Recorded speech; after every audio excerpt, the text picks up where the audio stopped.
యూట్యూబ్లో చూస్తూ ఉంటే ఒక రీల్ వచ్చింది. అదేంటో కాదు, పాలకోవా 1 లీటర్ పాలతో చేస్తున్నాము అని చూపిస్తున్నారు అనమాట.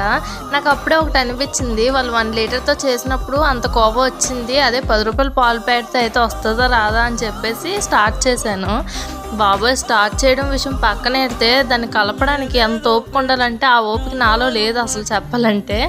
అది మరిగే టైంలో ఒక 100 సార్లు అనుకుని ఉండుంటానేమో, ఇన్నిసార్లు కలిపే బదులు ఇదే పాల్లో కొద్దిగా కాఫీ పొడి వేసుకొని తాగేసినా నయం అని చెప్పేసి అంత చిరాకుగా అనిపించింది అంతసేపు కలపడానికి. బట్ మీలో ఎప్పుడైనా ఇలా ట్రై చేశారా? మీలో ఎవరైనా సరే ఇలా ట్రై చేశారా? ఇంత కష్టపడి ట్రై చేసిన తర్వాత ఏమో అది గిన్నె నుంచి ఓడనంటుంది. అంటే అడుగునైతే నెయ్యి రాశాను, బట్ ఓడనంటుంది. మరి ఏం తప్పు చేశానో తెలీదు. లాస్ట్కి మనమే అడ్జస్ట్ అయ్యి స్పూన్తో తినేసాం అనమాట. ఇంతకీ వీడియోని లైక్ చేశారా లేదా చూసుకోండి. లైక్ చేయకపోతే మరి చేసేయండి. మన ఛానల్ని సబ్స్క్రైబ్ చేసుకోవడం కూడా మర్చిపోకండి. అండ్ రెసిపీని ట్రై చేయండి. ఎలా